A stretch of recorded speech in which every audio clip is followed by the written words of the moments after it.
Sifat-sifat tabung. Yang pertama, mempunyai 3 sisi. Sisi yang pertama adalah tutup, yang kedua selimut, dan yang ketiga alas. Sifat yang kedua yaitu bidang alas dan tutup berbentuk lingkaran. Ini adalah tabung pertama utuh. Jika kita pisahkan, alas dan tutup berbentuk lingkaran seperti ini. Ini alasnya dan ini tutupnya. Alas berwarna biru dan tutup berwarna pink. Sifat yang ketiga, sisi tegak yang merupakan bidang lengkung disebut selimut. Jadi yang disebut selimut adalah ini. Sisi tegak yang saya beri warna merah. Ini disebut selimut. Yang keempat, tabung memiliki 2 rusuk. Yang pertama rusuk alas, dan yang kedua rusuk tutup. Rusuk berbentuk lingkaran. Yang kelima, tinggi tabung. Tinggi tabung saya simbolkan dengan garis berwarna pink. Tinggi tabung merupakan jarak antara titik alas ke titik tutup.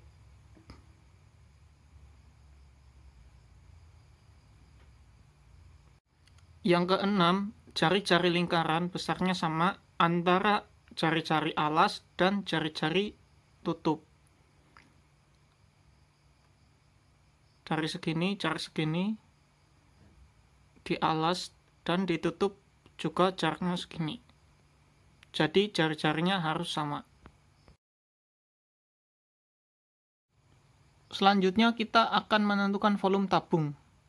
Bila kita melakukan pendekatan dengan volume prisma, karena sebelumnya tabung merupakan bentuk prisma tegak beraturan.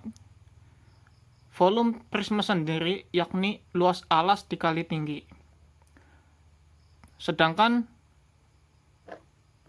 alas tabung berbentuk lingkaran. Dan rumus lingkaran yakni pi r kuadrat. Jadi, jika kita gabung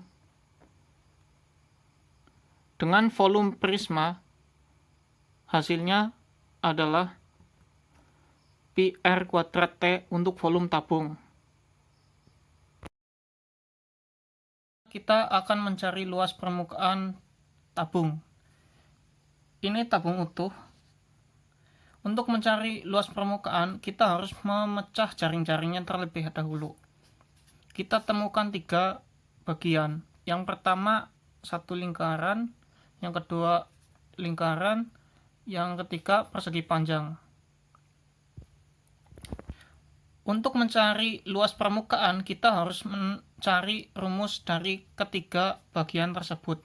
Lingkaran rumusnya adalah pi r kuadrat, dan persegi panjang adalah panjang kali lebar. Sedangkan persegi panjang di sini disebut sebagai luas selimut.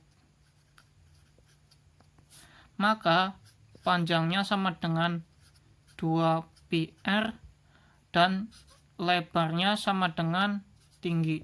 Selanjutnya, luas permukaan tabung jadi 2 luas lingkaran 2 pi r kuadrat ditambah luas persegi panjang. Panjang kali lebar sama dengan 2 pi r kali T. Jadi, luas permukaan tabung adalah 2 pi r kuadrat ditambah 2 pi r kali T, atau sama dengan 2 pi r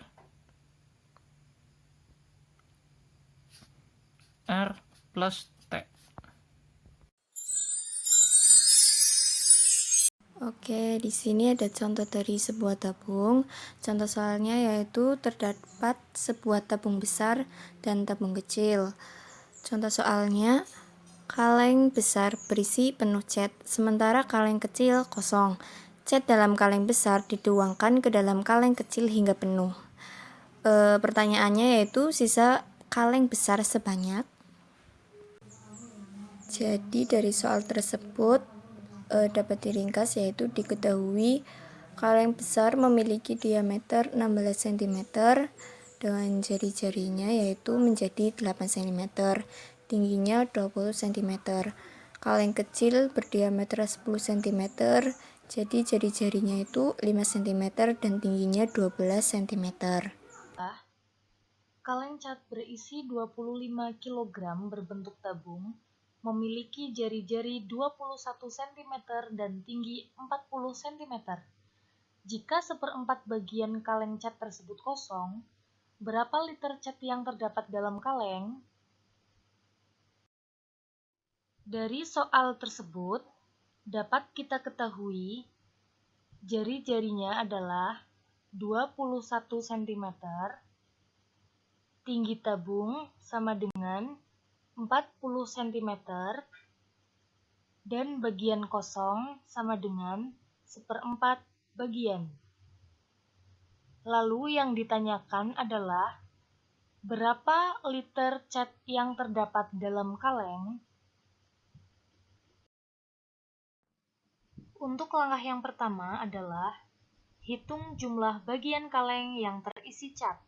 Caranya adalah 1 dikurangi 1/4 sama dengan 4/4 dikurangi 1/4 sama dengan 3/4 bagian. Untuk langkah yang kedua adalah hitung volume cat dalam kaleng. Rumusnya V sama dengan Pi R kuadrat T. Jadi 3/4 dikali 22/7 dikali 21 kuadrat dikali 40. 3/4 dikali 22/7 dikali 441 cm kuadrat dikali 40 cm. Jadi, ketemunya adalah 41.580 cm kubik. Untuk langkah yang ketiga adalah konversikan satuan cm kubik menjadi liter. Kita lihat konversi satuan berikut ini. Kemudian, 41.580 cm kita ubah menjadi liter. Caranya adalah desimeter kubik nilainya sama dengan liter, sedangkan sentimeter kubik nilainya sama dengan mililiter. Untuk sentimeter kubik ke liter naik 1 tangga, artinya jika naik 1 tangga adalah dibagi 1000, maka 41.580 dibagi 1000 sama dengan 41,580 liter. Jadi, volume cat dalam kaleng adalah 41,580 liter.